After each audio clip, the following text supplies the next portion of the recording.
السلام علیکم دوستو، آپ میں سے کچھ لوگ ضرور ایسے ہوں گے جو اسلام کے تاریخ میں سلطان صلاح الدین ایوبی جیسے انسان کی اہمیت کو بخوبی جانتے ہوں گے، لیکن کئی ایسے بھی لوگ ہوں گے جو اس عظیم شخص سے واقف نہیں ہوں گے، اور سب سے بڑی وجہ یہی ہے کہ آج ہماری نئی نسل نے اپنا ہیرو فلم انڈسٹری کے ایکٹر کو بنا رکھا ہے۔ دوستو، فلسطین کے یروشلم میں موجود مسجد اقصی، جسے ہم بیت المقدس کے نام سے جانتے ہیں، دنیا کی اکلوتی ایسی جگہ ہے کہ جس جگہ پر تین مذہب کو ماننے والے لوگ اپنا اپنا حق جتاتے ہیں۔ یعنی مسجد اقصی ایک ایسی جگہ ہے کہ جو عیسائی مذہب میں بہت زیادہ اہمیت رکھتی ہے، وہیں دوسری طرف یہودی بھی اسے اہمیت دیتے ہیں، اور تیسری طرف اسلام کے ماننے والے لوگ بھی بہت زیادہ اسے اپنا سمجھتے ہیں، اور بیت المقدس کو اسلام کا دل مانا جاتا ہے۔ وجہ یہ ہے کہ بیت المقدس اسلام کا قبلہ اول ہے، یعنی کعبے سے پہلے اسی کی طرف رخ کر کے نماز ادا کی جاتی تھی، اور یہی وجہ ہے کہ اسلام میں بیت المقدس کو اتنی زیادہ اہمیت دی گئی ہے۔ یعنی اسلام میں کعبے کے بعد سب سے بڑا مرتبہ کسی کا سمجھا جاتا ہے تو وہ بیت المقدس ہے۔ بیت المقدس سے تین مذہبوں کی عقیدت کے جڑے ہونے کی وجہ سے ہی ہمیشہ مسلمانوں، عیسائیوں، یہودیوں کے درمیان اس پر اپنا حق جتانے کے لیے اس پر جنگ ہوتے آئی ہیں، اور یہ کبھی یہودیوں کے ہاتھ میں رہا، کبھی عیسائیوں تو کبھی مسلمانوں کے بھی ہاتھ میں آیا، لیکن افسوس آج مسلمانوں کے ہاتھ سے تقریباً نکل چکا ہے۔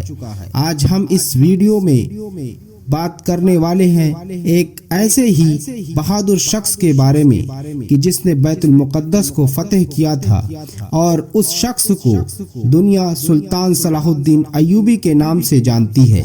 سب سے زیادہ تعجب کی بات یہ ہے کہ سلطان صلاح الدین ایوبی کو جتنی عزت کی نگاہوں سے مسلمان دیکھتے ہیں، اتنی ہی عزت کی نگاہوں سے غیر مذہب یعنی کہ خاص طور سے عیسائی کے لوگ بھی دیکھتے ہیں۔ حالانکہ ہم سب لوگ بخوبی جانتے ہیں کہ سلطان صلاح الدین ایوبی نے بیت المقدس کو عیسائیوں سے ہی فتح کیا تھا، اس کے باوجود بھی آخر ایسی کیا وجہ ہے کہ سلطان صلاح الدین ایوبی کو عیسائی بھی بڑے اچھے نگاہ سے دیکھتے ہیں؟ سلطان صلاح الدین ایوبی کی پیدائش 1137 عیسوی عراق میں ہوا تھا۔ ان کا پورا نام یوسف ابن ایوب ابن شادی تھا۔ صلاح الدین ایوبی نے ہی بیت المقدس کو فتح کیا تھا۔ صلاح الدین ایوبی نے ہی دنیا کی سب سے طاقتور سلطنت کی بنیاد رکھی۔ ان کے ذریعے بنیاد کی گئی ایوبی سلطنت نے کئی سالوں تک آدھی دنیا پر حکومت کیا۔ اس سلطنت کی سرحدیں مصر سے لے کر سیریا، ترکی، یمن، حجاز اور افریقہ تک پھیلی ہوئی تھی۔ صلاح الدین ایوبی نے کبھی عوام کا پیسہ خود پر خرچ نہیں کیا، یہاں تک کہ انہوں نے اپنی زندگی میں کبھی ریشمی کپڑے نہیں پہنے۔ اتنی بڑی سلطنت کا مالک ہونے کے باوجود صلاح الدین ایوبی نے اپنی پوری زندگی تنبو میں گزار دی۔ سلطان صلاح الدین ایوبی کو تاریخ کا سب سے انصاف والا بادشاہ کہا جاتا ہے۔ ان کے دربار میں ہر انسان کو آنے کی اجازت تھی۔ سلطان صلاح الدین ایوبی کی انصاف پسندی کا یہ عالم تھا کہ یہودی اور عیسائی بھی اپنے فیصلوں کے لیے ان کے دربار میں آتے تھے۔ صلاح الدین ایوبی کی انصاف پسندی کا یہ عالم تھا کہ یہودی اور عیسائی بھی اپنے فیصلوں کے لیے ان کے پاس آتے تھے۔ سلطان صلاح الدین ایوبی کی دور میں مصر سب سے امیر شہروں میں سے ایک تھا۔ صلاح الدین ایوبی نے مسجد اقصی کو فتح کرنے کے لیے کئی جنگیں لڑیں۔ وہ ہر جنگ میں ایک محراب اپنے ساتھ رکھتے تھے تاکہ جب بیت المقدس فتح ہو تو اس محراب کو بیت المقدس میں لگا سکیں۔ 1187 عیسوی میں جب انہوں نے بیت المقدس کو فتح کیا تو یہ محراب ان کے ہاتھوں ہی مسجد اقصی میں لگایا گیا۔ صلاح الدین ایوبی نے دنیا کی سب سے خطرناک جنگیں لڑی۔ انہوں نے دنیا کی سب سے بڑی صلیبی فوج کو شکست دی۔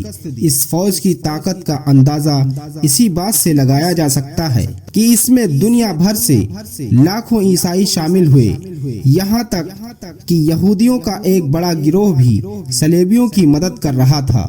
صلاح الدین ایوبی شروعاتی دنوں میں نور الدین جنگی کے فوجی کمانڈر تھے، لیکن 1164 میں صلاح الدین ایوبی نے جب مصر کو فتح کیا تو نور الدین جنگی نے انہیں مصر کا بادشاہ بنا دیا، اور پھر صلاح الدین ایوبی کے سلطنت کا دائرہ پھیلتا ہی چلا گیا، یہاں تک کہ سعودی عرب سے لے کر عراق، شام، سوڈان، ترکی اور افریقہ تک کا پورا علاقہ صلاح الدین ایوبی کے قبضے میں آ گیا۔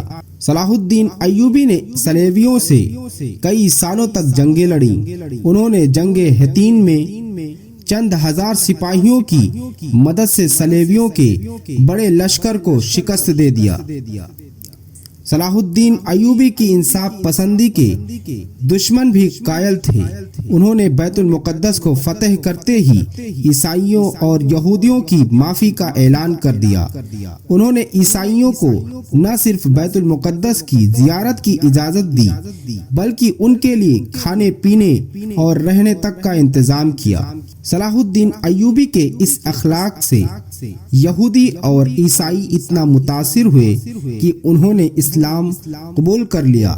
صلاح الدین ایوبی کے ذریعے آزاد کروائے گئے بیت المقدس پر مسلمانوں نے سینکڑوں سال حکومت کی، لیکن 1948 میں امریکہ، برطانیہ اور فرانس نے مل کر فلسطین میں ایک یہودی ملک اسرائیل کی بنیاد رکھ دی اور بیت المقدس کے آدھے حصے پر یہودیوں نے قبضہ کر لیا۔